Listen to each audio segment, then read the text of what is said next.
চারিদিকে হালকা হালকা দমকা হাওয়া বইছে। মেঠো পথ ধরে হেঁটে চলেছে দুজন কপোত আর বলছে, প্রেমের বাতাস বইছে গো, প্রেমের বাতাস। একজনের মনে চলছে প্রেয়সীকে হারানোর ভয়, ভালো লাগার অনুভূতির সুখ, আবার ভবিষ্যৎ ভেবে দুঃখ। আরেকজনের মনে চলছে অজানা কিছু অনুভূতির যন্ত্রণা, কিছু নতুন ভালো লাগার সুখ, আর চেনা মানুষের অচেনা রূপের সাক্ষাতের অনুভূতি। দুজনের ভাবনা ভিন্ন, কিন্তু এক সূত্রে গাঁথা নয় কি? বাড়ির গেটের থেকে একটু দূরে আবির চাঁদকে নামিয়ে দিল। বাড়িতে বাবা চাচা আছেন। চাঁদকে কোলে দেখলে খারাপ ভাবতে পারেন।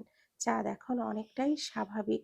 আবির চাঁদের দিকে ফিরে বলল, শোন, আজ কি হয়েছে বাড়িতে কাউকে কিছু বলার প্রয়োজন নেই। বাবা হয়তো এতক্ষণে খবর পেয়ে গেছেন, সেটা আমি সামলে নেব। ছোট চাচিকে তো চিনিসই, ঘুরে ফিরে তোর ঘাড়েই দোষ চাপাবে। বুঝলি কি বললাম? চাঁদ মাথা নাড়ালো, অর্থাৎ সে বুঝেছে। আবির আর কথা না বাড়িয়ে চাঁদের ওড়নাটা মাথায় ঘোমটার মতো করে দিয়ে দিল। হল রুমে আপাতত কেউ নেই, যে যার ঘরে। চাঁদ আস্তে করে নিজের ঘরে ঢুকে গেল। আবিরও পা বাড়ালো নিজের ঘরে। কি অদ্ভুত এই দুনিয়া, তাই না? যে অপরাধের শিকার হলো তাকে লুকিয়ে থাকতে হয়, আর যে অপরাধ করে সে মাথা উঁচু করে হাঁটে। আজ যদি চাঁদের বাবা মা বেঁচে থাকতো, তাহলে কি এত লুকোচুরির প্রয়োজন ছিল? নিজের সন্তান হলে শত খুন মাপ, আর পরের সন্তান হলে এক খুনেই কুপোকাত। রাত 12:25 ঘুমানোর জন্য চোখ বুজেছিল আবির। যদিও আজ ঘুমেরা তার চোখে ধরা দিবে না। ওই ছেলেটাকে খুন করে তার রক্ত দিয়ে খেলতে ইচ্ছে করছে তার। কত বড় কলিজা! তার চাঁদের দিকে হাত বাড়ায়। হঠাৎ দরজায় ঠক ঠক আওয়াজে উঠে বসলো আবির। দরজা খুলে দেখলো মতিন আর মোহনা দাঁড়িয়ে। বাবা, আপনারা এত রাতে? কোনো সমস্যা হয়েছে? মতিন বলেন, আগে ভেতরে তো ঢুকতে দিবে? হো, ক্ষমা করবেন, আসেন ভেতরে আসেন। মতিন আর মোহনা ভেতরে ঢুকে খাটে বসলেন। আবিরও তার টেবিলের পাশের চেয়ারটায় বসলো। মতিন গলা খাকারি দিয়ে বলেন, তোমার সাথে আমার আর মোহনার জরুরি কিছু কথা ছিল। জি বাবা, বলেন। আর কিছুদিন বাদে তো প্রমার বিয়ে দিব। তুমি আমার একমাত্র ছেলে, বলতে গেলে এই চৌধুরী পরিবারের একমাত্র ওয়ারিশ। আমি চাচ্ছি তোমার আঁকটাও করিয়ে রাখতে। আমার আর তোমার মায়ের নীতিকে বেশ পছন্দ। আশা করছি তুমিও আমাদের মতের বাহিরে যাবে না। তুমি তোমার সিদ্ধান্ত জানাও, আর আমি তারপরে নীতির বাবা মায়ের সাথে কথা বলবো। আবিরের মাথায় যেন আকাশ ভেঙে পড়ল। বাবা, এসব কি বলছেন? বাবা, আমি এখন বিয়ে করতে পারবো না। আবির কথাটা বলে মাথা নিচু করলো। আর যাই হোক, বাবাকে সে অনেক সম্মান করে। মতিন বুক ফুলিয়ে সবার কাছে আবিরের প্রশংসা করে। আর আবিরও কখনো বাবার মান ক্ষুণ্ণ হবে এমন কোনো কাজ করেনি আর করবেও না। একমাত্র ছেলে, তার উপরে পরিবারের বড় ছেলে, অনেক দায়িত্ব যে তার ঘাড়ে। মোহনা নরম গলায় বলেন, তোমার অন্য কোনো পছন্দ আছে আব্বা? আবির কিছু বলল না, মাথা নিচু করে রাখলো। চাঁদের কথা এখন বলা যাবে না। মতিন অনেকটা সেকেলে।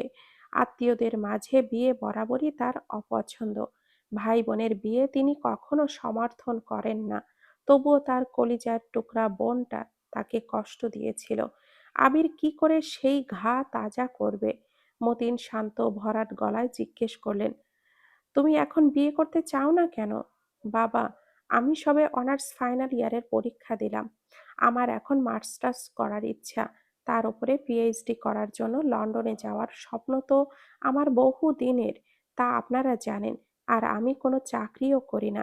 প্রাইভেটের আর কত টাকাই বা পাই? সেই টাকা দিয়ে তো আমার খরচ চলে যায়। টাকার চিন্তা তুমি কেন করছো? আমার এত টাকা কি তোমার না? বাবা, ব্যাপারটা আমার কিংবা তোমার না, ব্যাপারটা একটা দায়িত্ব নেওয়ার। আমার কাঁধ এখনো দুর্বল বাবা।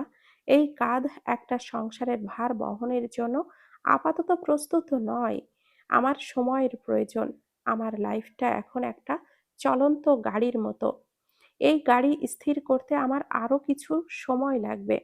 মোহনা বলেন, তাহলে আব্বা আংটি বদল করে রাখো। না মা, আমি এখন এইসব পারিবারিক ঝামেলায় যেতে চাই না। আর নীতির সাথেও তো কথা বলা প্রয়োজন। ওরও তো মত নাও থাকতে পারে। কিংবা পরে হয়তো আমার কাউকে পছন্দও হতে পারে। মোহনা আর মতিন উঠে দাঁড়ালেন। মতিন নিজের চেয়ে লম্বা ছেলের কাঁধে হাত রেখে বলেন, ছোট থেকেই তোমার অমতে কিছুই করিনি। তুমি যেহেতু সময় চাচ্ছ, তাহলে সময় নাও। তবে বাবা, আমার অসম্মান হয় এমন কিছু করো না। আমি তোমাকে যথেষ্ট বিশ্বাস করি। অতঃপর তারা চলে গেলেন। আবির একটা দীর্ঘশ্বাস ছাড়ল। সে কি করবে? একদিকে বাবা-মা, আর একদিকে অবুঝ প্রেয়সীর প্রতি এক বুক ভালোবাসা। অপরদিকে তার পড়াশোনা। এখন সবচেয়ে বেশি প্রয়োজন নীতির সাথে কথা বলা। নীতি যদি না করে দেয়, তাহলে একটু হলেও স্বস্তি পাবে আবির। আজ সূর্যেরও মন খারাপ, তাই সে আস্তে আস্তে তার আলো ছড়াচ্ছে। গরমও তেমন পড়েনি। আচ্ছা, আবিরের মনের খবর কি কোনোভাবে জেনে গিয়েছে সূর্য, তাই তারও মন খারাপ? কে জানে। আবির প্রমার ঘরে প্রবেশ করলো। প্রমা নিচে, নীতি এখনো ঘুমে। আবির ডেকে তুলল তাকে। ঘুমো ঘুমো কণ্ঠে নীতি বলল, কি রে আবির, আমার সাথে কি কাজ? গতকাল কি হলো কিছুই তো শুনলাম না। তোর সাথে আমার কিছু গুরুত্বপূর্ণ কথা আছে। কি কথা বল? বাবা তোর সাথে আমার বিয়ে দিতে চান। নীতি লজ্জা মুখে বলল, শুনেছি। দেখ, আমার তোকে কিছু জরুরি কথা বলার আছে। আজ বিকালে চল, বড় স্টেশনে যাব। যাবি? হুম। রক্তধারা দেখা হবে। আর কতদিন যায় না। শোন, আমাকে কিন্তু ওই 1 মিনিট মিষ্টির দোকানের আইসক্রিম খাওয়াতে হবে। ঠিক আছে, সব হবে। তাহলে তুই যাবি শিওর? হুম।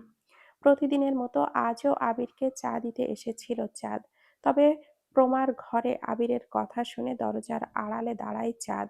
মনে একরাশ অভিমান নিয়ে ভাবে, নীতি আপুর সাথেই যখন বিয়ে করবেন, তাহলে আমাকে এই মিথ্যা আশ্বাস কেন? আমি কি এতটাই অবুঝ? আর কপালে ভালোবাসার পরশ দেওয়া, মাঝে মাঝে আমাকে সম্মোহনী কথা বলে ধাঁধায় ফেলে দেওয়া, এসব কেন আবির ভাই? আমি এতিম বলে আমার সুযোগ নিচ্ছেন? কিন্তু মুখ ফুটে কিছুই বলল না চাঁদ। আবিরের ঘরের দরজার সামনে গিয়ে দাঁড়িয়ে থাকে। আবির চাঁদকে দেখে সেই দিকে এগিয়ে যায়। চায়ের কাপটা হাতে নিয়ে দেখে মুখটা ভার করে রেখেছে তার প্রেয়সী। আবির ভাবে, হয়তো কাল রাতের জন্য মন খারাপ, তাই সান্ত্বনার সুরে বলে, মন খারাপ করিস না চাঁদ, তোর তো কোনো দোষ নেই। না আবির ভাই, আমার মন খারাপ না। আমি ভাবি, মানুষ কত বহুরূপী, তাই না আবির ভাই? বলেই এক ছুটে স্থান ত্যাগ করলো চাঁদ। আর আবির চায়ে চুমুক দিতে গিয়েও থেমে গেল। তার অভিমানিনী কি অভিমান করলো? দুপুর গড়িয়ে গেল আপন নিয়মে। এখন সময়টা বিকাল। চারিদিকে হাজারো পাখিরা ডানা ঝাপটাচ্ছে আকাশটায়। এই একটা জায়গাতেই তো তারা মুক্ত, নয়তো মানুষেরা তো তাদের পেলেই খাঁচায় ভরে রাখে। আজ নীতি একটা বেগুনি জামদানি শাড়ি পরেছে। শাড়িটা অবশ্য তিলোত্তমার। আর আবির পরেছে একটা কালো টি শার্ট আর ডেনিম প্যান্ট। চাঁদ দূর থেকে দেখলো, খুবই সুন্দর মানিয়েছে দুজনকে। একেবারে রাজা রানী যেন। আবির ভাইয়ের পাশে নীতি আপুর মতো একটা মেয়েই প্রয়োজন। এসব ভেবে মলি আর তুলিকে কতক্ষণ আদর করলো সে। অতঃপর পা বাড়ালো আম বাগানে। তার মন মাত্রই ভালোবাসার ঘর বাঁধতে চলেছিল, যা দমকা হাওয়ায় ভেঙে গিয়েছে।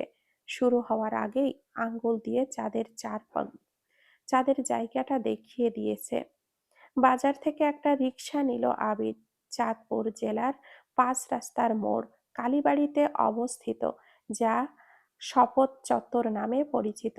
আবিরদের গ্রামের বাজার থেকে শপথ চত্বর 40-45 মিনিটের রাস্তা। আর শপথ চত্বর থেকে রক্তধারার দূরত্ব 1 থেকে 1 কি 1.5 কিলোমিটার হবে। প্রায় ঘন্টাখানেকের মতো লাগবে যেতে। আবির একটা খোলামেলা জায়গা খুঁজছিল, যেখানে সে আপন মনে সব কথা নীতিকে বলতে পারবে। অপরদিকে নীতি মনে মনে বেজায় খুশি। আবির যে তার ছোটকালের ভালোবাসা, আজ একসাথে রিকশায় ঘুরছে সে আবিরের সাথে। আর কি চাই? কিন্তু নীতি কি আর জানে তার জন্য বড় কোনো ধাক্কা অপেক্ষা করছে? রিকশা এসে থামলো বড় স্টেশনের সামনে। একটা দীর্ঘশ্বাস ফেলে আবির নীতিকে বলল, চল, নদীর পাড়ে গিয়ে বসি। নীতির মনটা আজ বেজায় ভালো। নীতি হাসি মুখে জবাব দিল, চল। অতঃপর তারা মেল হেডের দিকে এগিয়ে গেল। পদ্মা, মেঘনা আর ডাকাতিয়া নদীর মিলনস্থলে অবস্থিত রক্তধারার পাশেই। এই মিলনস্থলকে মোলহেড নামে ডাকা হয়। নদীর তীরে হরেক রকম গাছ, কয়েক প্রকার কাঁঠাল গাছ, ফলের গাছগুলো যেন নদীর তীরটাকে আপন মনে আঁকড়ে ধরে বেঁচে আছে। আর কেউ যদি জিজ্ঞেস করে, এখানে কি ঘাঁটি গেড়ে আছে বাপু? গাছগুলো বিরক্তির স্বরে বলে, নিজের ঘর সংসার ফেলে আর কোথায় যাব বাছা। এক সারিতে পাশাপাশি অনেকগুলো সিমেন্টের বসার জায়গা তৈরি করে রাখা হয়েছে। তারই একটাতে বসলো আবির আর নীতি। এইবার নীতি বলেই বসলো, কি রে আবির, তুই না জরুরি কথা বলবি, তো বল। হুম, বলছি, মনোযোগ দিয়ে শুনবি। আবিরের মনে চাঁদের প্রতি যে মনোভাব আছে তা সে কখনো বাইরে কারোর কাছে প্রকাশ করেনি, তাই কেমন যেন অস্বস্তি হচ্ছে তার। আর আবির কিছুটা হলেও নীতির মন পড়তে পারছে। মেয়েটা হয়তো তাকে ভালোবাসে, তবে আবির নিজের ভালোবাসার মানুষকে কাছে পেতে স্বার্থপর হতেও রাজি। এতে নীতি হয়তো কষ্ট পাবে। আমি বাবা মাকে বলেছি এখন বিয়ে করতে পারবো না। হুম, শুনেছি তোর সময়ের প্রয়োজন তো। আচ্ছা নে, আমার কোনো সমস্যা নেই, আমিও আমার পড়াটা শেষ করি। না, আর কারণ আছে। কি কারণ? আবির উঠে দাঁড়ালো, নদীর দিকে এক মনে তাকিয়ে রইল কতক্ষণ ব্যাপী। ঢেউগুলো যেন আছড়ে পড়ছে। সূর্যটা ডুবে গিয়েছে, তাদের নিজের অস্তিত্বের জানান রেখে গিয়েছে। সূর্যের রঙের মতো লাল রঙে মেতে ওঠে আকাশ। পাখিগুলো এক ঝাঁক হয়ে নীড়ে ফিরেছে।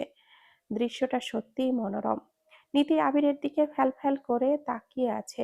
আবির বলতে শুরু করলো, আমি চাই তারে বারে বারে, তার দীঘল কালো চুলে আমি হারাই, তার নয়ন জোড়া আমার প্রাণ কাঁপায়, তার কণ্ঠে আমি বিলীন হই।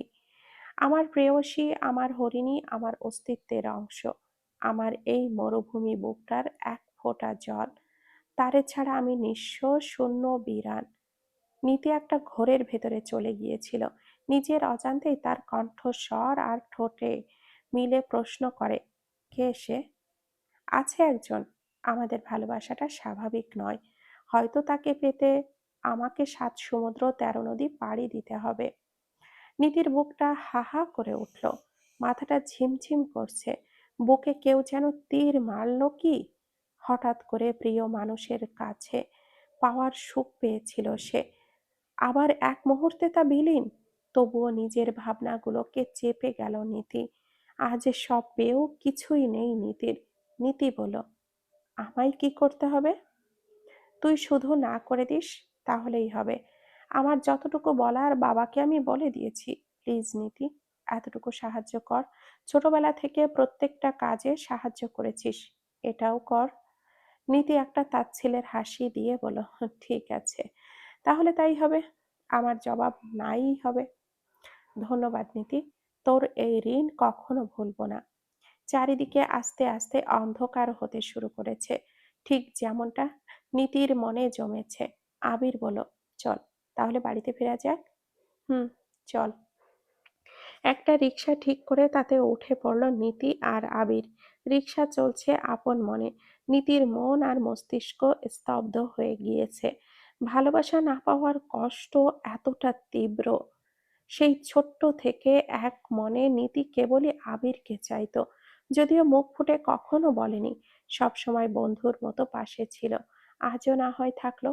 পাশে ঘুরে অতি সন্তর্পণে নিজের চোখের জলটা মুছে নিল সে। আবিরের নিজেকে অনেকটা হালকা লাগছে। ভালোবাসা পেতে একটু স্বার্থপর হলে কি খুব বেশি দোষের? নীতির কষ্টটা যেন দেখেও অদেখা তার। শপথ চত্বরে এসে 1 মিনিট মিষ্টির দোকানের সামনে রিকশাটা থামালো। নীতি চমকে তাকালো। এখানে থামিয়েছিস কেন? তুই না বলেছিলি আইসক্রিম খাবি? না রে, মন চাচ্ছে না। তুই খেলে নে, আমি খাবো না। একটা খা। না দোস্ত, খাবো না। আচ্ছা, তাহলে তুই বস, আমি বাড়ির জন্য মিষ্টি নিয়ে নেই। আবির মূলত নেমেছে রসমালাই নিতে। তার চাঁদ পাগলি খেতে ভালোবাসে কিনা।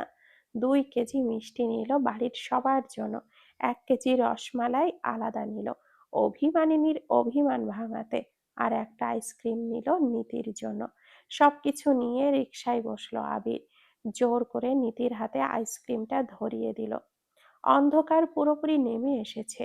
মাগরিবের আজান অনেক আগেই দিয়ে দিয়েছে। এই অন্ধকারে ছুটে চলেছে একটি রিকশা। সেই রিকশা বসে আছে দুইজন যুবক যুবতী। একজনের মনে চলছে হাহাকার আর দহন যন্ত্রণা, আর অপরজনের মনে চলছে প্রেয়সীর অভিমান ভাঙানোর কৌশল রপ্তকরণ। রিকশার ভাড়া মিটিয়ে আবির আর নীতি প্রবেশ করলো বাড়িতে। সদর দরজা দিয়ে ঢুকে নীতি ওপরে চলে গেল। হয়তো এখন সে বাথরুমে ঢুকে নীরবে অশ্রু বিসর্জন দিবে, নিজের খা খা করা বুকটা শান্ত করবে, পুড়ে যাওয়া দহনে পানি ঢালার ব্যবস্থা করবে। আবির ডাইনিং টেবিলে মিষ্টির প্যাকেটগুলো রাখলো। রহিমা খালাকে ডেকে বলল মিষ্টিটা যেন তিনি ফ্রিজে রেখে দেন। মতিন আর করিম এখনো বাড়িতে ফেরেনি। তিলোত্তমাকে নিয়ে মোহনা পাশের বাড়ি গিয়েছেন, বাকিরা নিজেদের ঘরে। আবিরও ওপরে যাওয়ার জন্য পা বাড়ালো, হাতে তার প্রেয়সীর প্রিয় রসমালাইয়ের একটা প্যাকেট।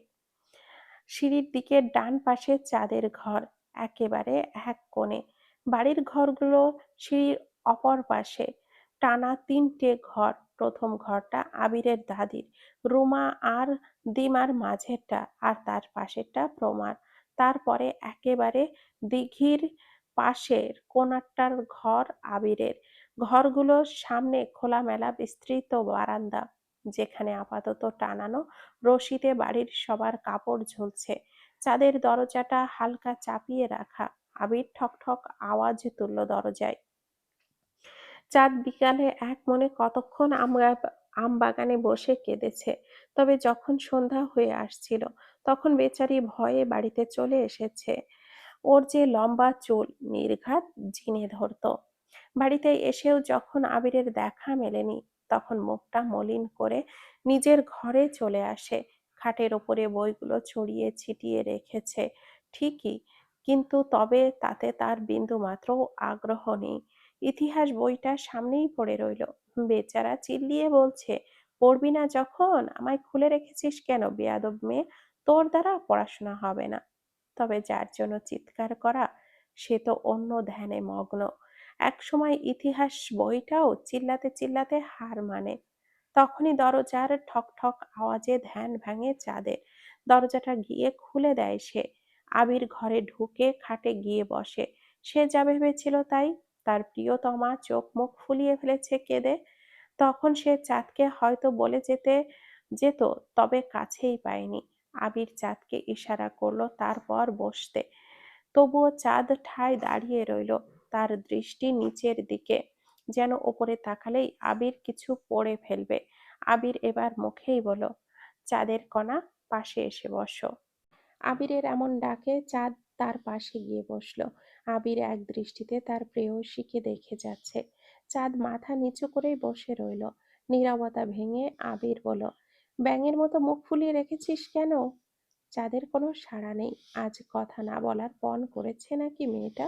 আবির অধৈর্য হয়ে বলল, চাঁদ, কি হয়েছে, মন খারাপ? চাঁদ মাথা উঁচু করে একবার আবিরের দিকে তাকায়। এই দৃষ্টিতে যেন ছিল একরাশ অভিমান। আবির চাঁদের আড়ালে মুচকি হেসে বলল, গল্প শুনবি চাঁদ? বলেন।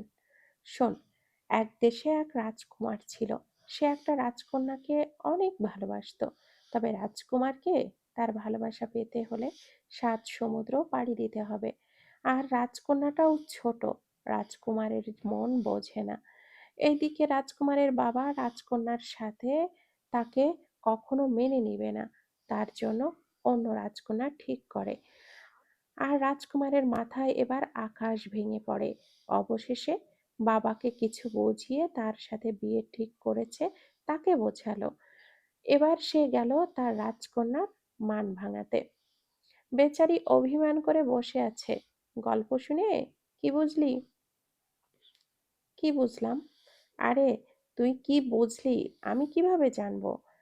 আপনি না, আবির ভাই অনেক বেশি কথা পেঁচান। নে, তোর জন্য রসমালাই এনেছি, বলে চাঁদের হাতে প্যাকেটটা দিল আবির। চাঁদ এবার খানিকটা অভিমানের সুরেই বলল, আপনি না নীতি আপুর সাথে ঘুরতে গিয়েছিলেন? আমার জন্য আবার রসমালাই আনতে গেলেন কেন? সারা রাত রামায়ণ পড়ে সকালে উঠে বলে সীতাকার বাপ। মুখ ফসকে কথাটা বলে ফেলে আবির। এই মেয়েরে এতক্ষণে কি বলল সে? আবির মনে মনে বলে, এই মেয়ে কবে বড় হবে আর আমার কথা যে বুঝবে? না, কিছু বলিনি। আর এত কথা বলিস কেন তুই? আমার ইচ্ছে হয়েছে, এখন এনেছি। নে, খেলে খা, নয়তো না খা। যত সব। বলেই খানিকটা রাগ দেখিয়ে বেরিয়ে গেল আবির। চাঁদ এক দৃষ্টিতে তাকিয়ে রইল আবিরের যাওয়ার পানে। তারপর নজর গেল রসমালাইয়ের প্যাকেটে। এবার আর অভিমান কাজ করলো না, গপাগপ খেয়ে নিল কয়েক পিস।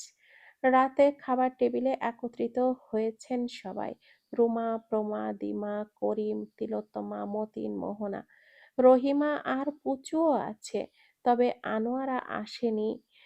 ঘরে খাবেন। আবির আর চাঁদও এসে বসেছে। সবাই টুকটাক কথা বলছে আর খাচ্ছে। নিতির মুখটা থমথমে, সে একমনে খেয়েই চলেছে। মতিন জিজ্ঞেস করলেন, নিতি, নিতির মায়ের কি মন খারাপ? না আঙ্কেল, এমনি। শোন, সবাই যখন আছো তাহলে বলি, সামনের মাসেই তো প্রমার বিয়ে। আমি চেয়েছিলাম আবিরের আক্তটাও করে রাখতে, তবে ছেলে আমার সময় চেয়েছে।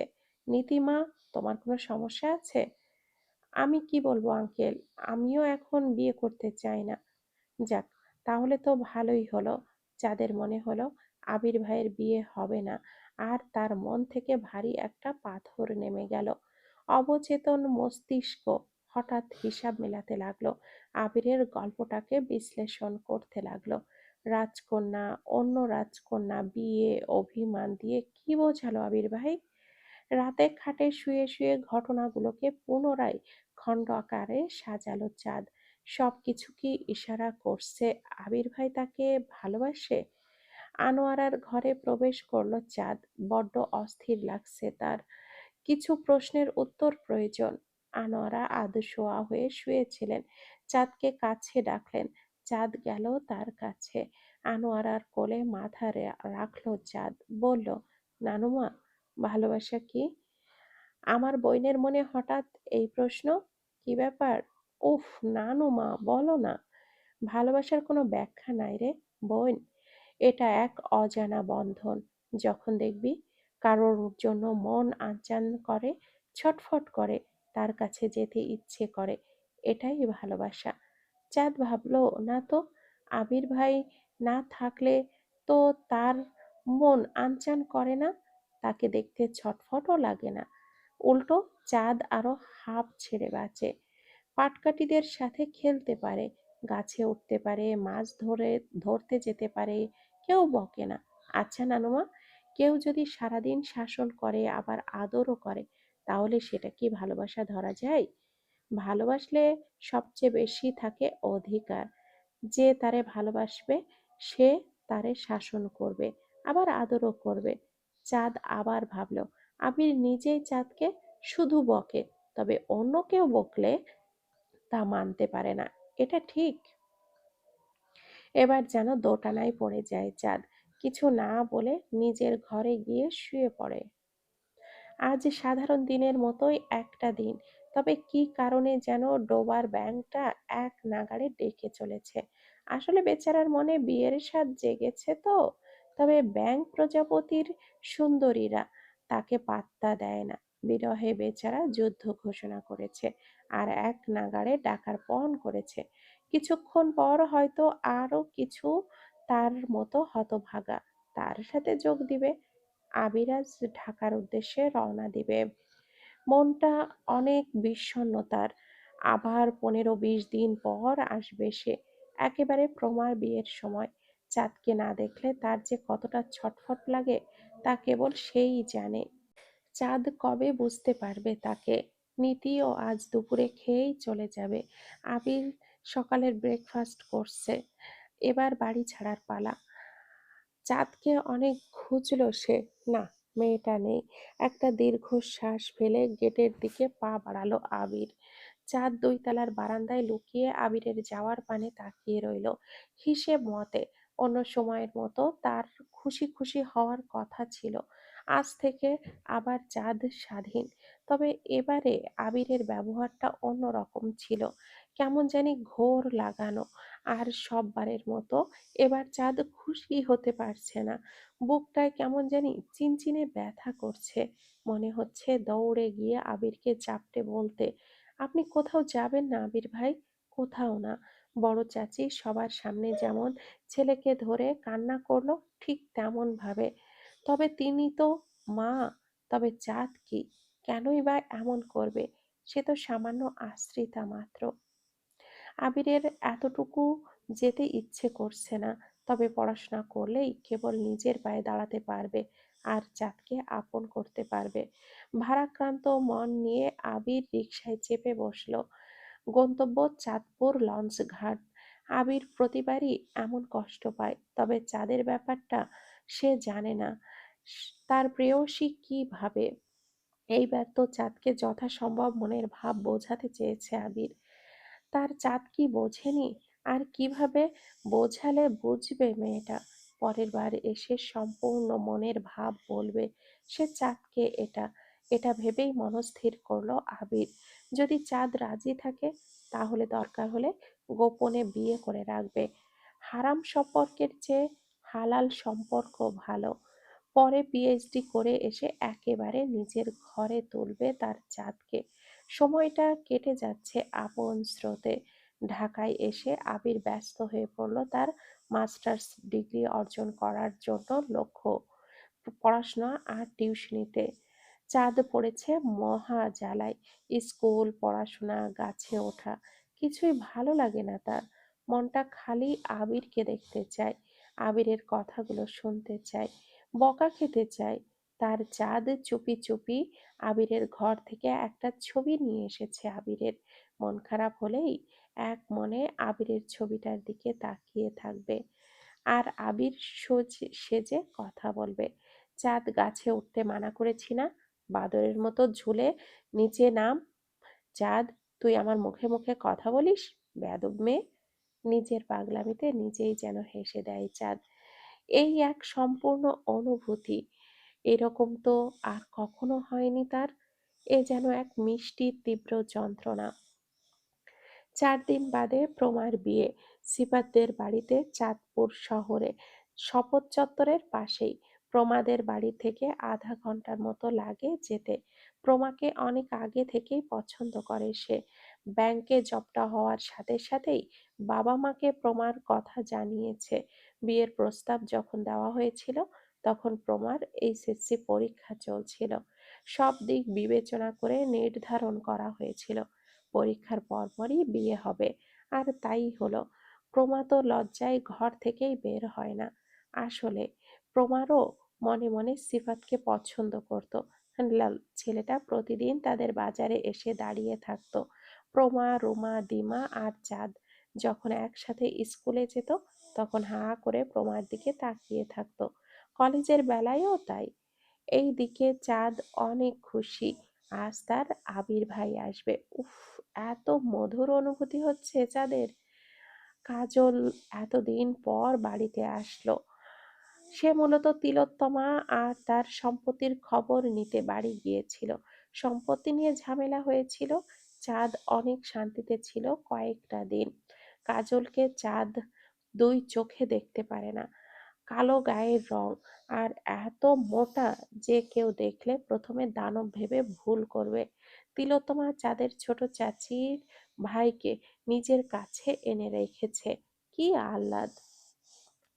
যেন ছেড়ে দিলেই বাঘে খাবে। কাজল এই বাড়িতে আসার আগে, আজ থেকে 4 বছর আগে, তার 7 মাসের অন্তঃসত্ত্বা স্ত্রী মারা গিয়েছিল পুকুরে ডুবে।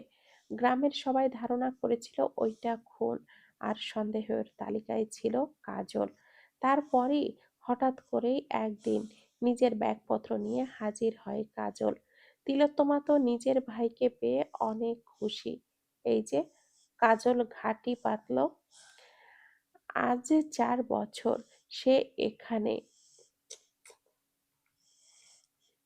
তার লোলুপ দৃষ্টি সবসময় ছিল চাঁদের ওপর। চাঁদের গায়ের প্রতিটা ভাঁজে নিজের দৃষ্টি নিক্ষেপ করতে সর্বদা প্রস্তুত যেন সে। এক রাতের জন্য না, এই মেয়েকে তো তার সারা জীবনের জন্য চাই। তিলোত্তমাকে এখনো জানানো হয়নি। জানালে অবশ্য বোন রাজি হবে বলেই তার বিশ্বাস। তবে মেয়ে যেহেতু ছোট, তাই আরো কিছুদিন অপেক্ষা করা দরকার। কাজলের বয়স বেশি নাকি? মাত্রই তো 35 হলো। চাঁদ দুলিমুলিকে খাবার খাওয়াচ্ছিল, আর দূর থেকে কাজল ধুরি দিঘির পাশে বটগাছটার আড়ালে দাঁড়িয়ে চোখ দিয়ে গিলে খাচ্ছিল চাঁদকে। এটা মেয়ে না, এটা একটা আগুনের গোলা। গায়ে যেন কারেন্ট লেগে গেল তার। এভাবে আর কয়দিন নিজেকে ধরে রাখবে কাজল? বাড়িতে মেহমান আসা শুরু করেছে। উঠোনে বাঁশ আর প্যান্ডেলের কাপড় রাখা। কাল বাদে পরশু প্রমার হলুদ। যেহেতু বাড়ির একমাত্র মেয়ে, তাই বড়সড় করে আয়োজন করবে মতিন। কোনো কিছুতেই কমতি রাখা যাবে না। কয়েকদিন আগে মতিন, প্রমা আর মোহনা মিলে ঢাকায় গিয়ে কেনাকাটা করে এসেছে। মোহনার ঠোঁটের কোণের হাসি যেন সরছেই না। মেয়ের বিয়ে বলে কথা। আবার অপরদিকে দুঃখও লাগে। মেয়েটা বিয়ের পর চট্টগ্রামে চলে যাবে। সিফাতের পোস্টিং সেখানে। চাঁদের ডাক পড়ল। তিলোত্তমা ডাকছেন। এই কয়েক দিনে গাধার মতো খাটিয়েছে চাঁদকে। সবাই দেখেও দেখে না, কেউ কিছুই বলে না। আনোয়ারা মাঝে মাঝে সাহায্য করতেন চাঁদকে। চাঁদ যখন স্কুলে থাকে, সে যেন মায়ের পেটে থাকে। বাড়িতে আসলেই কেবলই কাজ আর কাজ। প্রমার বিয়ের জন্য তো এই সপ্তাহে আর স্কুলে যাওয়াও হবে না। ছোট মামি ডাকছিলে? এতক্ষণ লাগলো কেন? সেই কখন ডেকেছি আমি। খালি কাজে ফাঁকি দেওয়ার ধান্দা। এই যে মুখ পুরি, যা গিয়ে বাজার থেকে 10 কেজি তেল নিয়ে আয়, আর 1 কেজি লবণের প্যাকেট আনবি 5টা। লতিফের দোকানে গিয়া আমার নাম, আমার কথা বললেই দিবে। দিমারে নিয়ে যাই ছোট মামি। কেন? দিমা যাইব কেন? তুই নিয়া যা, তুই নিয়ে আয়। এতগুলো আমি একা কেমনে আনবো? সে আমি জানি না, আনতে বলেছি আনবি। চাঁদ বাড়ি থেকে বেরিয়ে মেঠো পথে হাঁটা শুরু করলো। মেইন রোডে অনেক মানুষ, তাই এই পথ দিয়েই যাবে। সামনেই বাজার। তবে তার মতো একটা মেয়ে কিভাবে এত কিছু আনবে? চাঁদের মনে মনে আফসোস হলো। তার বন্ধু জুবায়ের পাটকাঠি পাশের গ্রামের ফুটবল খেলতে গেছে, নয়তো তাদের সাহায্য নিত। আর তমালকে তো ঢাকায় একটা মাদ্রাসায় ভর্তি করিয়ে দিয়েছে তার বাবা। সেই দিন, যেদিন চলে যাচ্ছিল, সেই দিন সে কি কান্না ছেলেটার। পুচকোকে পেলেও তো হতো। ধ্যাত, বলেই আরো জোরে হাঁটা দিল চাঁদ। বাজারে লতিফের দোকানে এসে ছোট মামির কথা বলতেই ইয়া বড় একটা বস্তা ধরিয়ে দিল দোকানদার লতিফ। চাঁদ পড়ল মহা চিন্তায়। এই বস্তা তো সে তুলতেই পারছে না, বাড়ি নিবে কি করে? বাজারে কি? হঠাৎ পরিচিত সেই কণ্ঠ। পেছনে ফিরে তাকালো চাঁদ, আর চোখ দুটো স্থির হয়ে গেল তার। আবির ভাই দাঁড়িয়ে, সাদা শার্ট আর কালো জিন্স প্যান্টে যেন হিরো লাগছে। সানগ্লাসটার ওপর রাগ হলো চাঁদের। আবির ভাইয়ের চোখগুলো ঢেকে রেখেছে। পচা সানগ্লাস। কি হলো? ভ্যাবলার মতো তাকিয়েছিস কেন? বাজারে কি তোর? ছোট মামি পাঠিয়েছে। চাচির কি বুদ্ধি লোপ পেয়েছে? এত মানুষ থাকতে তোকে পাঠালো? হাতে কি এটা? এই বস্তা তোকে নিতে পাঠিয়েছে? গলার আওয়াজটা যেন বেড়ে যাচ্ছিল। আবিরের জাদ। চাঁদ এবার খানিকটা ভয় পেল। আবির নিজের ব্যাকপ্যাকটা আর সানগ্লাসটা চাঁদের হাতে দিয়ে বস্তাটা উঠিয়ে 2 হাতে নিল। চাঁদ বাধা দিতে চেয়েছিল, কিন্তু ধমকে চুপ করিয়ে দিয়েছে। সারা রাস্তা দুজনে কোনো কথা বলল না। বাড়ির ভেতরে ঢুকে উঠোনে যেতেই মোহনা দৌড়ে এলো। আব্বা, তুমি আনতা গেলা কেন? কাজল ভাইরে নয়তো জামাল রে বললেই তো এনে দিত। মা, আগে এটা বলেন, চাচির কি এটা আনানোর জন্য চাঁদকে পাঠানো উচিত হয়েছে? তিলো চাঁদকে পাঠিয়েছিল? জি। এই বাড়ির মেয়ে চাঁদ। ও কি এই বাড়ির কাজের বুয়া? চাচি কেন এমন করে? আমি জানতাম না আব্বা, জানলে না করতাম। উঠোনে অনেক লোকজন, আবির আর কথা বাড়ালো না, হনহন করে বাড়ির ভেতরে ঢুকে গেল। চাঁদও চলল তার পিছু পিছু। নিজের ঘরে গিয়ে বিছানায় মাথা চেপে বসলো আবির। এখনই এর একটা ব্যবস্থা করবে। ও বিদেশে গেলে কে দেখবে চাঁদকে? আবির মুহূর্তেই সিদ্ধান্ত নিল নিজে যাওয়ার কিছুদিন পরে এসেই চাঁদকে সাথে করে নিয়ে যাবে। আবির ভাই! চাঁদের ডাক শুনে আবিরের কি যেন হলো, দাঁড়িয়ে জড়িয়ে ধরল চাঁদকে। চাঁদ হতভম্ব। তার হাত থেকে আবিরের ব্যাকপ্যাকটাও পড়ে গেল। তা কানে বাজছে। আবিরের বুকের আওয়াজ ধুকপুক ধুকপুক। দরজার শব্দে আবির ছেড়ে দিল চাঁদকে। হাওয়ায় দরজাটা নড়ছিল। আবির এবার এক দৃষ্টিতে তাকিয়ে রইল চাঁদের মুখের দিকে। এই মুখটা দেখার জন্য ঢাকায় প্রত্যেকটা রাত ছটফট করত সে। ছবি দেখলে কি আর মন ভরে? মন মানে না। আবির ভাই! আবির এবার বলল, এত মায়া, এত শান্তি, এত সুখ কেন পাই তোমায় দেখলে? চাঁদ চুপ। সে বলবে কি বলবে সে? মতিনের ডাকে হুঁশ আসলো আবিরের। নিচ থেকে আবিরকে ডাকছেন। আবির! আসছি আব্বা, বলেই আবারও নিচে চলে গেল। চাঁদ তখনও দাঁড়িয়ে। এটাই ভালোবাসা। আবির ভাই তাকে ভালোবাসে। এবার শুধু স্বীকারোক্তি বাকি। আর সেও যে আবির ভাইকে ভালোবেসে ফেলেছে। নানুমা যে ছটফটানির কথা বলছিল, তা এই কয়েকদিনে খুব টের পেয়েছে চাঁদ। চাঁদের গালগুলো লাল হয়ে গেল। হাত দিয়ে মুখ ঢেকে ফেলল। ইস, কি লজ্জাই না! নতুন প্রেমের হাওয়া লাগলো বাতাসে। এত আনন্দ কেন চারপাশে? ভালোবাসাটা পুরনোই ছিল, এবার শুধু দেখা মিলল। লজ্জা, লজ্জা, লজ্জা। প্রেমিকার সে কি লজ্জা! প্রেমিকের মুখে হাসি, মনের গহীনে তার কেবলই বাজে, তোমাকেই ভালোবাসি। বিয়ে বাড়ি, প্রচুর ব্যস্ততা। আবিরের এক দণ্ড দাঁড়াবার সময় নেই। জামাটাও পাল্টায়নি সে। সেই কখন থেকে কাজ করেই যাচ্ছে। এখন আবির ছুটবে আবার বাজারে। বাবুর্চির সাথে কথা বলা হয়েছে, তবে পাতিল নিয়ে যেন কি ঝামেলা। মতিন বললেন গিয়ে দেখে আসতে। তবে এখন সে উঠোনের শেষ প্রান্তে বাড়ির মেইন গেটের পাশের একটা চেয়ারে বসেছে। মা ডেকে বলেছিলেন একটু বসতে। আবির ভাই, আপনার জন্য বড় মামি শরবত পাঠিয়েছেন। হঠাৎ চাঁদের ডাকে পেছন ফিরে তাকালো আবির। মেয়েটার গাল এখনো লাল হয়ে আছে, দৃষ্টি নিচের দিকে। হুম, দে। শরবতের গ্লাসটা নিয়ে ঢকঢক করে একবারেই শেষ করলো আবির। বেচারার সত্যি অনেক পিপাসা লেগেছে।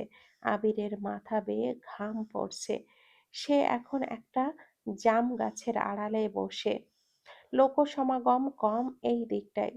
চাঁদ নিজের অজান্তেই ওড়নার এক অংশ ডান হাতে নিয়ে আবিরের কপালের ঘামটা মুছে দিল। অতঃপর হুঁশে ফেরে আবিরের হাত থেকে গ্লাসটা নিয়ে ভোঁ দৌড়। কি করছিল সে? মাথাটা কি চাঁদের একেবারেই গেল? আবির স্তব্ধ হয়ে তাকিয়েছিল। এখন তার মুখে ফুটেছে এক চিলতে হাসি। সে উঠে রওনা দিল বাজারের উদ্দেশ্যে। এদিকে চাঁদ নিজের কাজে নিজেই অবাক। দৌড়ে গোয়ালঘর পেরিয়ে আমবাগানে ঢুকে গেল সে। মন ভরে শ্বাস নিল কতক্ষণ। এতক্ষণ তো দম বন্ধ করেই রেখেছিল বেচারি। খুবই ভালোই তোড়জোড় চলছে। বাইরে ইট দিয়ে চুলা বানানো হয়েছে। তাতে মেহমানদের জন্য খিচুড়ি রান্না হচ্ছে। অপর পাশে সদর দরজার সামনে মোহনা বসেছেন মশলা নিয়ে। তিলোত্তমা আদা কুচি করে দিচ্ছে, আর রহিমা তো তার শিলে পিষছে। মোহনা রসুন কাটছে। পাশের বাড়ির লোক কয়েকজন এসেছেন, তারাও সাহায্য করছেন। চাঁদের কি যে খুশি লাগছে না! যদিও তার আশেপাশের মানুষ কিংবা আত্মীয় স্বজনদের সাথে বেশি সখ্যতা নেই, আত্মীয়দের থেকে অনেকটা নিজেকে আড়াল করে রাখে। আচ্ছা, একটা দুর্ঘটনায় যদি বাকি সবাই মারা যায় আর কেউ একজন বেঁচে যায়, তাহলে কি সে অলক্ষী? চাঁদ আমবাগান থেকে বাড়িতে ঢুকেছে অনেক আগে। রুমা মেয়েটা বড্ড অদ্ভুত। খুবই কম কথা বলে, চাঁদের থেকে বয়সে অনেক ছোট, তবে তার গাম্ভীর্যতা দেখলে মনে হয় যেন চাঁদের কত বড় সে। এই যে এখন রোমা বটগাছটার পাশে একটা চেয়ারে বসে একদম চুপচাপ, তার গাম্ভীর্যতা যেন চিৎকার করে বলছে, দুনিয়া ভেসে যাক, আমি এমনই থাকবো। চাঁদকে দেখে মোহনা হাঁক ছাড়লেন। চাঁদও দৌড়ে সদর দরজার কাছে গেল, যেখানে গোল হয়ে বসে মহিলারা মশলা পিষছে। জি বড় মামি, একটু গিয়ে দেখতো প্রমা কি করে। আচ্ছা বড় মামি। সদর দরজার ভেতরে ঢোকার সময় চাঁদ শুনতে পেল পাশের বাড়ির হাজি বউ বলছে, এই মেয়ের থেকে আপাতত প্রমারে দূরে রাইখেন ভাবি। এই মেয়ে তো বাপ মা আর তিলো ভাবির ছোট ছেলেটারে খাইছে। অপয়া। আর শুনল না চাঁদ, এক দৌড়ে ওপরে চলে এলো। এভাবে এইসবে সে অভ্যস্ত। প্রমা খাটের ওপরে বসে ফোনে কথা বলছে আর মুচকি মুচকি হাসছে। পাশে দিমা বসে, আসবো আপু? আয়। দিমা পাশে বসলো। চাঁদ। দিমা একটু বিরক্ত হলো, তবে তা প্রকাশ করলো না। দিমার আচরণ অনেকটা দুমুখো সাপের মতো। ওপরে সে চাঁদকে যতটা দরদ দেখায়, ভেতরে সে চাঁদকে ততটাই অপছন্দ করে।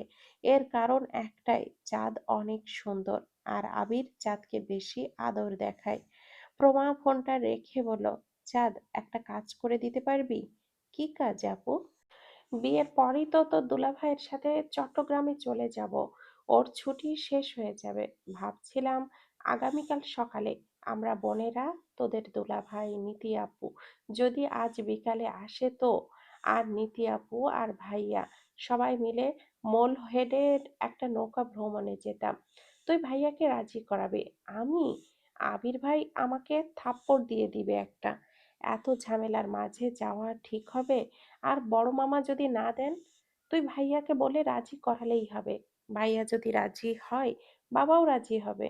আমি বিয়ের কনে হয়ে কিভাবে বলি যে হবু বরের সাথে ঘুরতে যাব? ও তো লজ্জাই বলতে পারছে না। তবুও আবির ভাই রাজি হবে বলে মনে হয় না। কত কাজ তার। দিমা বলল, আরে বলে দেখ না, ভাইয়ার মার তো এমনিই খাস, না হয় আরেকটু খেলি। আচ্ছা দেখি। প্রমা বলল, দেখি না, রাজি করাতেই হবে। বেশি সময় তো আর ঘুরবো না। সকালে বের হলে দুপুরেই চলে আসবো। তাছাড়া ভাইয়াও তো যাবে। চাঁদ আর কিছুই বলে না, বেরিয়ে গেল। এইদিকে প্রমা আর দিমা হাত মেলালো। চাঁদটা ভীষণ বোকা, তাই ওরা আগে থেকেই পরিকল্পনা করে রেখেছে চাঁদকে দিয়েই বলাবে। বোকাটা যা বলে তাই করে, আবার মারও খায়। যদিও এই বাড়িতে আবিরই কেবল চাঁদকে মারে, আর বাকিরা মারে না, তবে বকে। দুপুর গড়িয়ে বিকাল হতে চলল। এদিকে প্রমা আর দিমা বারে বারে চাঁদকে তাড়া দিচ্ছে আবিরের সাথে কথা বলতে। আবির নিজের ঘরে আসলো। আসলে কথা বলাটা মূল বিষয় না, বিষয়টা হচ্ছে লজ্জা। চাঁদ ওই সময় যে কাজ করেছে, তারপরও আবার কিভাবে আবির ভাইয়ের সামনে যাবে সে? বর্তমানে চাঁদের অবস্থান আবিরের ঘরের দরজার সামনে। আবির ভাই আগে তাকে দু চারটা থাপ্পড় কিংবা স্কেলের বাড়ি দিলেও তার এতটা দমবন্ধকর অনুভূতি হতো না, যতটা এখন হচ্ছে। আবির আজ অনেক পরিশ্রম করেছে, তাই বিছানায় গা এলিয়ে ঘুমিয়ে পড়েছিল সে। এমন সময় দরজায় ঠক ঠক আওয়াজে উঠে বসলো সে। হাঁক ছাড়ল, কে? আমি। ভেতরে আয়। চাঁদ ভেতরে ঢুকে দরজার পাশে মাথা নিচু করে দাঁড়িয়ে রইল। আবির সেই দিকে তাকিয়ে বলল, কি চাই? আসলে হয়েছে কি, আসলে হুম, কি হয়েছে? বল। আসলে নীতি আপু আমাদের নিয়ে, আপনাকে নিয়ে, সরি ধ্যাত, আবির ভাই, আপনি আমাদের কাল আহ, মোলহেডে ঘুরতে নিয়ে যেতে পারবেন? কেন বলতো? নীতি আপু তো বিয়ের পর আর চট্টগ্রামে চলে যাবে।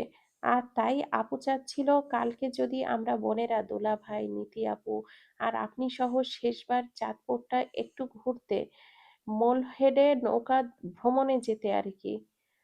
তা ওরা না এসে তোকে পাঠালো কেন? তা তো জানি না। বলেই চাঁদ চোখটা বন্ধ করলো।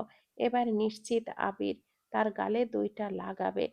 যতই ভালোবাসা হোক না কেন, এই অদ্ভুত লোক কি আর নিজের সত্তা পাল্টাবে নাকি? অনেকক্ষণ চোখটা বন্ধ করে এবার চোখ খুলল চাঁদ। আবির একবার তার সামনে দাঁড়িয়ে, ঠিক আছে, কাল যাব সবাই, তবে শর্ত আছে। কি শর্ত আবির ভাই? যতদিন বাড়িতে বিয়ের অনুষ্ঠান চলবে ততদিন তুই মাথায় ওড়না দিয়ে বাড়ির ভেতরে চলাফেরা করবি।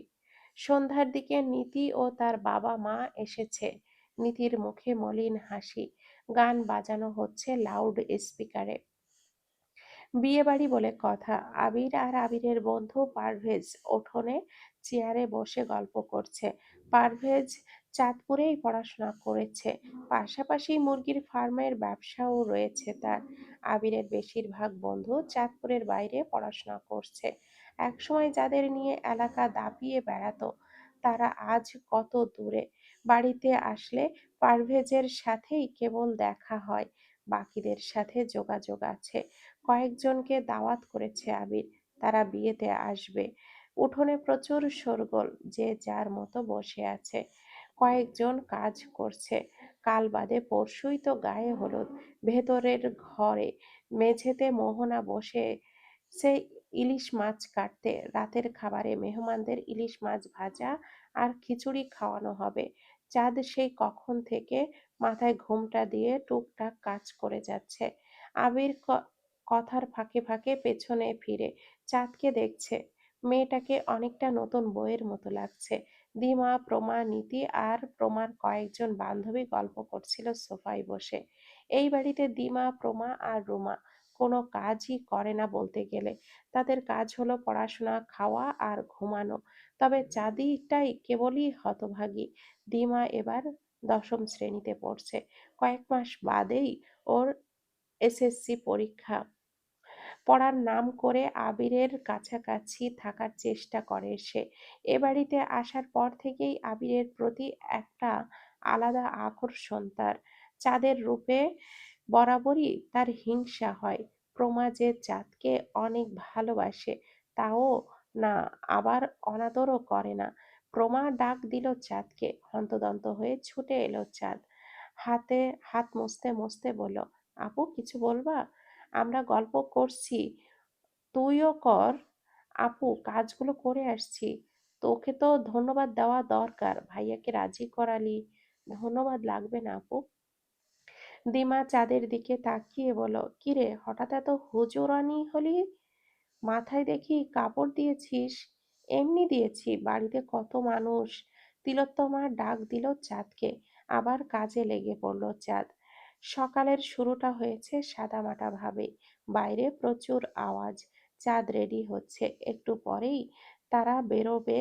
মতিন যদিও বাড়িতে রাজি হতেন না বাড়িতে থাকলে, তবে আবিরের কথায় আর না করেননি। নীতি প্রথমে যেতে চায়নি, তবে প্রমার কথায় রাজি হলো। চাঁদ আর একটা লাল আর হলুদের সংমিশ্রণে থ্রি পিস পরেছে। ওড়নাটা হলুদ, মাথায় ঘোমটা করে ওড়নাটা দিয়েছে। আর আবির পরেছে লাল পাঞ্জাবি। ব্যাপারটা নিতান্তই কাকতালীয় ছিল।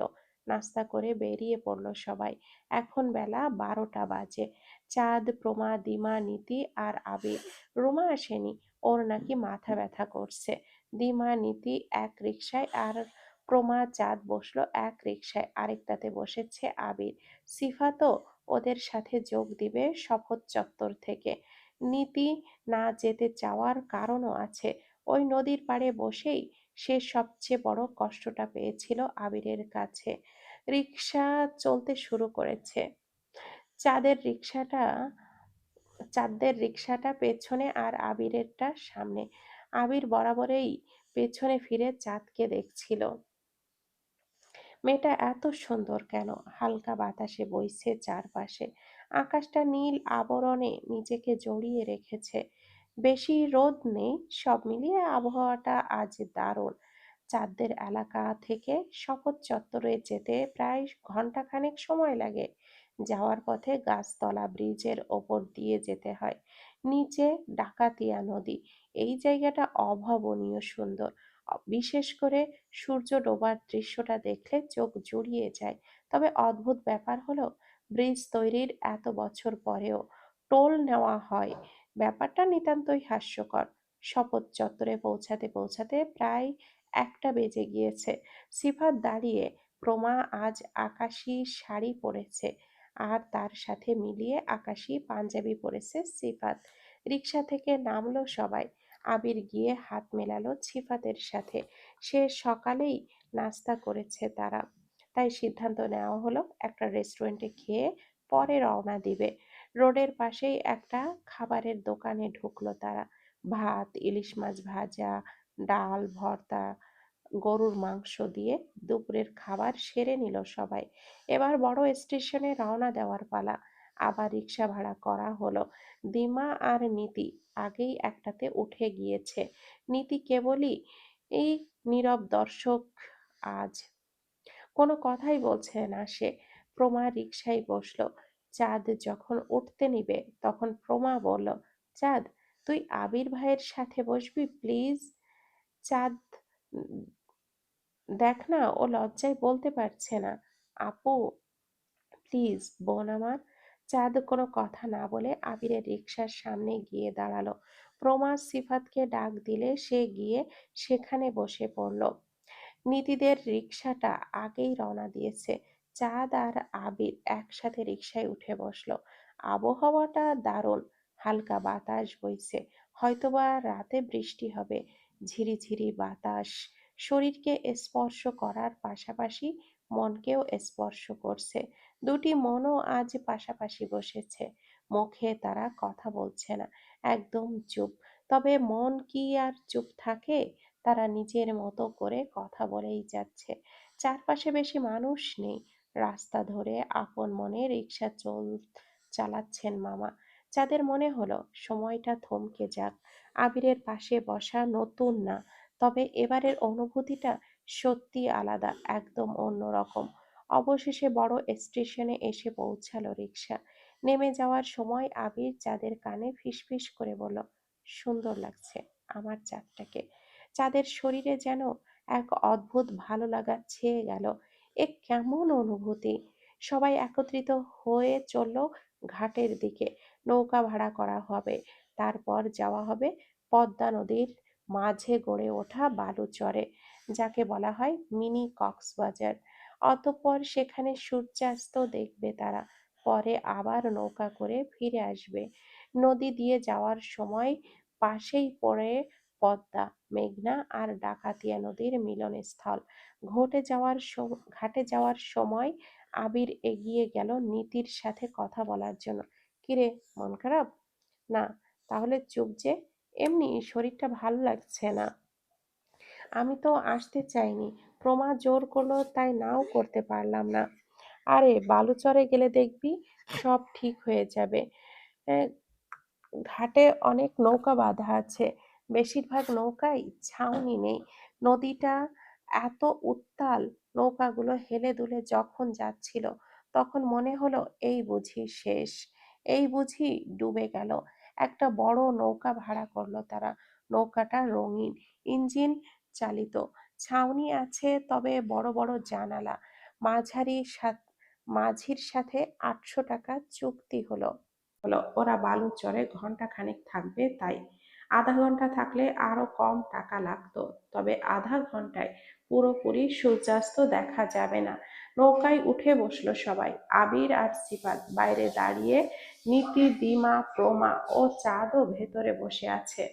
নীতি জানালা দিয়ে বাইরে তাকিয়ে আছে। উত্তাল ঢেউ বইছে পদ্মা নদীতে, যেমনটা তার বুকে বইছে। চোখের সামনে আপন মানুষটা হাত বাড়ালেও ছুঁতে পারবে না।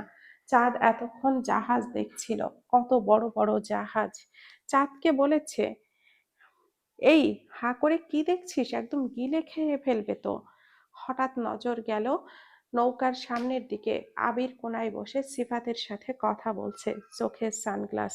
এই সুযোগে চাঁদ এক ধ্যানে তাকিয়ে রইল সেই দিকে।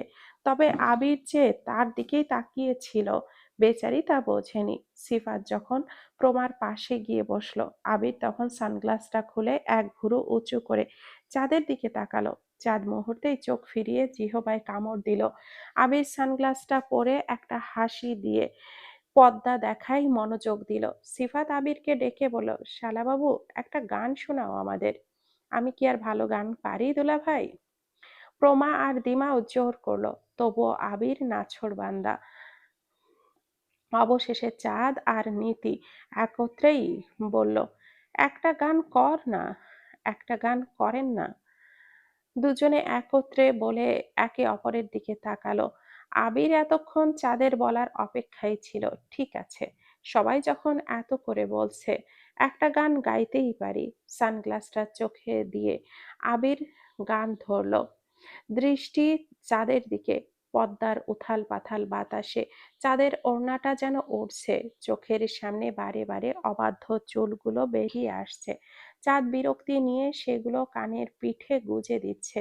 আবিরের মনে হলো নদীর বুকে ভাসমান হয়ে প্রেয়সীর এই রূপ দেখে প্রেমিক হিসাবে সে সার্থক। খালি গলায় গান শুরু করলো আবির। একটা ছিল সোনার কন্যা মেঘ বরণ কেশ, ভাটি অঞ্চলে ছিল তার সেই কন্যার দেশ। দুই চোখে তার আহারে কি মায়া, নদীর জলে পড়ল কন্যার ছায়া।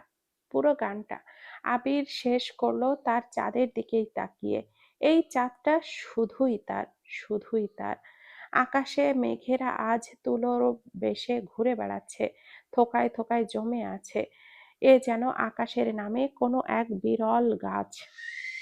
আর মেঘগুলো তার পাতা। চাঁদ চাঁদ সাঁতার পারে না, তাই আবির বারবার সাবধান করছে সে যেন একেবারে কিনারে না যায়। এই পদ্মা যেমন সুন্দর তেমন সর্বনাশাও। একবার নদীতে পড়লে লাশটাও পাওয়া যাবে কিনা সন্দেহ। সবাই মিলে ডালমুট খাচ্ছে। অনেকক্ষণ পর তারা এসে পৌঁছালো পদ্মার বালুচরে। নৌকা থেকে নেমে এদিক ওদিক হাঁটছে তারা। চারিদিকে পানি আর মাঝে একটা দ্বীপের মতো বালুচর, বালিগুলো চিকচিক করছে। বালুচরের মাঝে দাঁড়ালে মনে হয় আমি ভাসছি, পদ্মার বুকে আমি ভাসছি।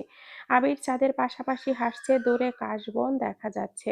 যদিও কাশফুল ফোটেনি, তবুও দৃশ্যটা মনোমুগ্ধকর। মানুষ একেবারেই কম। যে কয়েকজন আছে তারা নিজের মতো করে ঘুরছে। চাঁদ পা ভেজানোর জন্য যেই না পারে গেল, অমনি আবির হাতটা টেনে ধরে নিয়ে আসলো। এটা কি হলো আবির ভাই? একটা থাপ্পড় খাবি। সাঁতার পারিস তুই? কিনারে যে গেলি, এখনই ঢেউ এসে টেনে নিয়ে যেত। চাঁদ বিরক্তি নিয়ে কপাল কুঁচকিয়ে অন্যদিকে তাকিয়ে রইল। দিমা আর নীতি কাশবনের দিকে গিয়েছে, আর প্রমা আর সিফাতকে তো দেখাই যাচ্ছে না। চাঁদ দূরে তাকিয়ে দেখলো দুজন বুড়ো বুড়ি হাতে হাত রেখে হাঁটছে। চাঁদের মুখে একটা হাসি ফুটলো তা দেখে। আবিরও সেই দিকে তাকালো। দৃশ্যটা তারও মনে ধরেছে। চাঁদকে কানে কানে ফিসফিস করে বলল, বুড়ো হতে চাই তোমার সাথে, তোমার নরম হাতের ছোঁয়া পেতে চাই সারা জীবন, ভালোবাসি তোমায়। চাঁদ অবাক হয়ে আবিরের পানে তাকিয়ে রইল। সূর্যের কিরণ বিলীন হচ্ছে ধীরে ধীরে। সেই শেষ বিকালের শেষ কিরণটা আবিরের মুখে পড়েছে। কি সুন্দর লাগছে। আবির আবারও বলল, জবাবটা না হয় অন্যভাবেই দাও, অন্য সময় হয়তো বলতাম জড়িয়ে ধরতে, তবে এখন বলবো একটা হাসি দিতে, তাহলেই উত্তরটা আমি পেয়ে যাব। চাঁদ এবার অন্যদিকে তাকিয়ে একটা মুচকি হাসি দিল। আবির তার জবাব পেয়েছে। এটা চাঁদের কিশোরী বয়সের আবেগ না, সত্যি তাকে ভালোবেসেছে। সেই সব যাচাই করতে চায় না আবির। সে একাই ভালোবাসা দিয়ে সব ভালোবাসা পুষিয়ে নিবে। প্রমার ডাকে প্রমার কাছে দৌড়ে গেল চাঁদ। 16 বছরের কিশোরীর মনে আজ যেন ঈদের খুশি লেগেছে। মন চাইছে, আহা কি আনন্দ আকাশে বাতাসে। পড়ন্ত বেলা, সূর্যটা আস্তে আস্তে বিলীন হচ্ছে। থোকা থোকা মেঘ সূর্যটাকে ঘিরে রেখেছে। লাল নীল হলুদ এক অদ্ভুত মিশ্রণ দেখা যাচ্ছে আকাশে। সূর্যটা এক সময় হারিয়ে গেল আকাশের গহীনে। তবে এই দৃশ্য মুগ্ধ করছে বালুচরে দাঁড়িয়ে থাকা সবাইকে। একটু জোরে হাওয়া বইছে, মনে হচ্ছে বৃষ্টি হতে পারে। এমনিতেই পদ্মার অনেক ঢেউ, তার উপরে বৃষ্টি হলে তো নৌকা খুঁজেই পাওয়া যাবে না, তাই মাঝি তাড়াতাড়ি করে নৌকা স্টার্ট দিল ওদেরকে নিয়ে। ঝড়ের মাঝে এখানেও থাকাটা শ্রেয় হবে না। নৌকা চলতে শুরু করেছে। আবির আর সিফাত বাইরে বসেছে। বাতাসটা এখন একটু কম, তবে মাঝে মধ্যে বড় ঢেউ আছড়ে পড়ছে। দিমা নীতি প্রমা ভেতরে বসে। চাঁদ বসেছে জানালার পাশে। বিরাট বড় জানালা, নৌকার ছাউনিটা অনেকটা উঁচুতে, তাই এর জানালাগুলো বড় বড়। নৌকাটা প্রায় পড়ে চলেছে, আর এই সময় জোরে হাওয়া বইতে শুরু করলো। চাঁদ তখনও জানালার পাশে। আবির ভেতরে ঢোকার জন্য পা বাড়ালো, চাঁদকে ডাকছে, তবে মেয়েটা শুনছে না। ইঞ্জিনের আওয়াজে চাঁদকে জানালার পাশ থেকে সরাতে যাচ্ছিল আবির। এমন সময় একটা বিশাল ঢেউ এসে বাড়ি লাগালো নৌকাটাতে। আবির শক্ত করে ছাউনি ধরে ফেলল। তবে যে ভয়টা পেয়েছিল তাই হলো, চাঁদ নদীতে পড়ে গিয়েছে। আবির চিৎকার করে উঠল, চাঁদ!